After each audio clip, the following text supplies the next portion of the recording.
সাক্ষীর আসনে আসুন। এইটা হাতলে খারামু? না না, আপনাকে সাক্ষী দিতে হবে। এখনো মই বুঝতে আছি না তুমি কি বলতে আছো। এখানে বসুন।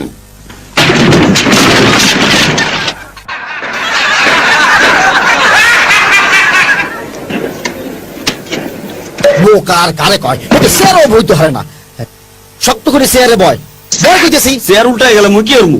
চুপ করে বাস, তোর মাথায় আমি দইতো না। চল দাঁত দেয়াইস না। প্রশ্ন শুরু করুন।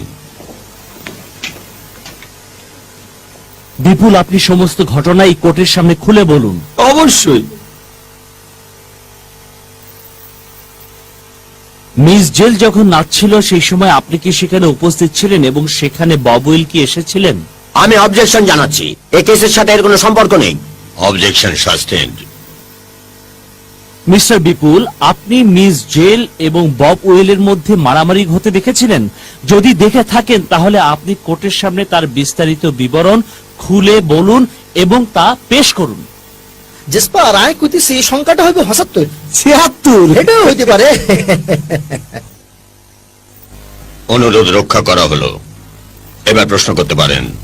মিস্টার বিপুল, আপনি বব উইনের খুনের সম্পর্কে যা জানেন বলুন। অমনু বিচার শেষ করবা কখন হয়? জজকে সম্মান দেখিয়ে কথা বলুন। কি হারাদিন বইয়া থাকতে হবে? সেটা আপনার কোনো চিন্তার বিষয় নয়। কা তুমি আরে পছন্দ করো না? ও, সাক্ষীকে এগিয়ে যেতে বলুন, কোর্টের দেরি হয়ে যাচ্ছে। তোমার কোটের থেকে মোর কোট সুন্দর। আরে ভালো কথা, তাইলে হলো মোরা তিনজন যখন বাজনা বাজাইতে আসিলাম, গেইল তখন মোগো বাজনার তালে তালে নাচতে আসিল। বব উইন হে জায়গা যাইয়া মোগো বাজনা আর গেইলে নাচ দিকে মুগ্ধ হইয়া যায়। পরিষ্কার করে বলুন যে গলা টিপে মারা হয়েছিল কিনা। গলা টিপ্পা? গলায় তো ছিল না, টিপ্পা কি?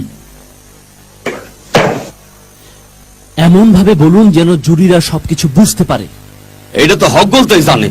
হলো জজ, মোরা তিনজন মিলে অভিনয় করে তোমার দেখাইতেছে এই জায়গায় কি ঘটছিল, তুমি এইটা মন দিয়া দেখো, বুঝছো? বাদী পক্ষের আপত্তি না থাকলে আমার আপত্তি নেই। কোনো অসুবিধা নেই। কোনো অসুবিধা নাই। শুরু করো বন্ধুরা।